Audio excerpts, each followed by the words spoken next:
साथीहरु तपाईले देखिरहनु भएको छ हाम्रो ल्यापटपको स्क्रिनमा जुन मेरोकक्षा ट्युट्स वेबसाइट छ। यहाँ तपाईले एडभान्स लेभलको थीम देख्न सक्नुहुन्छ जुन चाहिँ हामीले एलिमेन्टर प्रो र प्लगइनहरुको प्रयोग गरेर बनाएको छौं।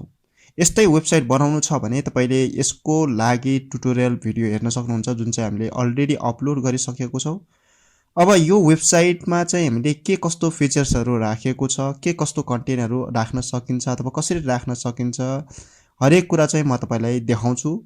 यो डेमो देखाइरहेको छु। तपाईले यसको ट्युटोरियल अथवा यस्तै वेबसाइट बनाउन चाहनुहुन्छ भने तपाईले डिस्क्रिप्सनमा रहेको लिंकमा क्लिक गरेर यो भिडियो हेर्न सक्नुहुन्छ। यहाँ देख्न सक्नुहुन्छ तपाईले मेरोकक्षा ट्युट्स भन्ने यसमा हामीले यहाँ हेडरमा राखेको छौं। आफ्नो लोगोको सट्टा यसरी टेक्स्ट राखेको छौं भने यसमा अबाउट सेक्सन छ, अबाउट अस, कन्ट्याक्ट अस अनि ब्लगिङ, एडुकेसन न्यूज, नोट्स छ। त्यसपछि यसमा हामीले राखेको छ सर्च बार र यसबाट हामी यहाँबाट हटाउन सक्छौं। र त्यस्तै गरी तपाईले देख्न सक्नुहुन्छ मेरोकक्षा ट्युट्स भन्ने छ अनलाइन लर्निङ प्लेटफर्म भनेर यस्तो टेक्स्टहरु हामीले राखेको छौं भने यसमा हामीले फेरि अर्को टेक्स्ट राखेको छौं। त्यसपछि हामीले सब्स्क्राइब युट्युब भनेर भनेको छ।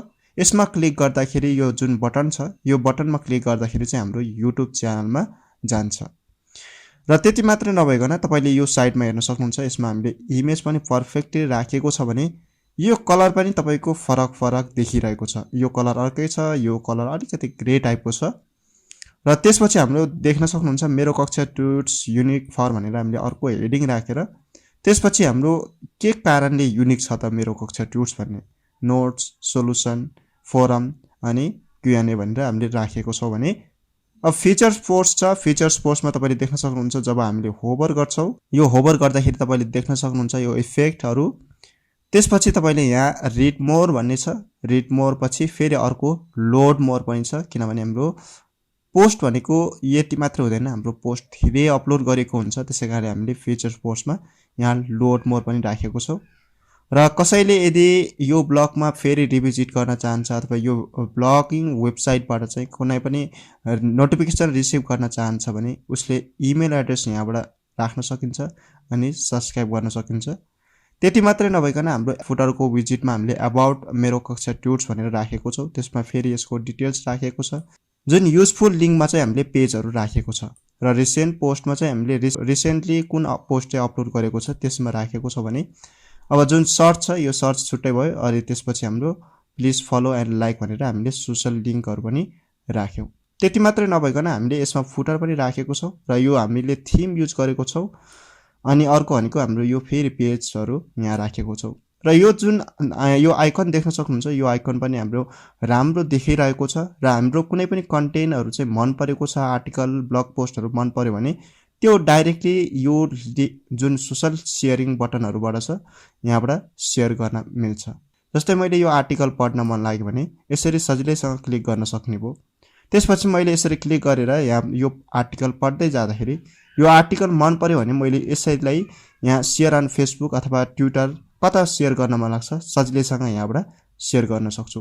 त्यति मात्र नभइकन तपाईले साइड बारमा देख्न सक्नुहुन्छ यसमा सर्च, रिसेन्ट पोस्ट छ, ब्लग पोस्टहरु छ यो पनि राखेको छौं। र हामीले यसमा कन्ट्याक्ट अस छ। कन्ट्याक्ट असमा पनि हामीले कन्ट्याक्ट अस पेजमा हामीले एउटा फर्म राखेको छौं। तपाईले देख्न सक्नुहुन्छ यहाँ कन्ट्याक्ट अस।